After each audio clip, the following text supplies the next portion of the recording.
Okay, so today we're going to go over how to make little propagators to help with your seed germination when you come up to sow your seeds. You'll need a food plastic tub. These held mushrooms, so you can get one of those, and you'll need a fruit punnet, which a clear one.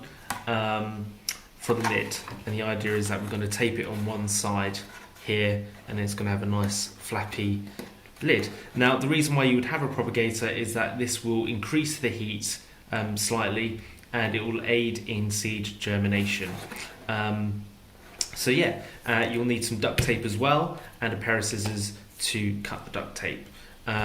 This doesn't have to be neat, but this is just a nice little if you're on a budget, this is a nice little way to help with your seeds, and there's a little bit of recycling as well, so that's always good. Okay, so you don't need a lot of duct tape. We're only going to really tape along there just to seal it, and the reason why I use duct tape is because regular sellotape tends to dry out a bit quicker than duct tape, whereas duct tape's a little bit more stays stickier for longer. So here we go. So you don't need a lot, you only need a little bit. And what I tend to do is I first of all put halfway there,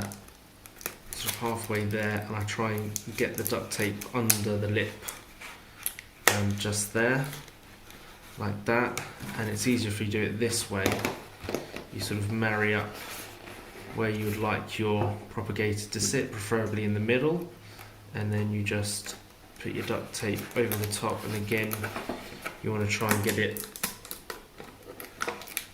under the lip to help with how the lid opens, and that will just keep it sturdy enough.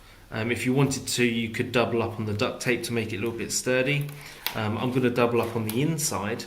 The reason being is because this little strip of sellotape will dry out otherwise. So again, you don't need reams of the duct tape.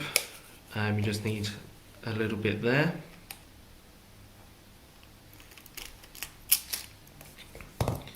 Like that. Ooh. And then you just plop that over there. Again, making sure everything's all nice and neat and within the lips and everything of the cartons. Push everything down to make sure it all sticks nice. And there we have a nice flippy little propagator. That's good. It doesn't quite marry up there properly, but you can adjust that if you wanted to. There you go. Like that. There you go. So because they're plastic, they're quite flimsy, so you can move them around and get them to how you want to. These are great if you've made some toilet rolled seed starters, which is good. And also if you've got an egg box, which I'll also be using. Here's one I made earlier, where I get the egg box here, and then I just use the lid of the egg box just to prop that up a little bit higher. So there we have it, and then we have our little our propagators for our seeds.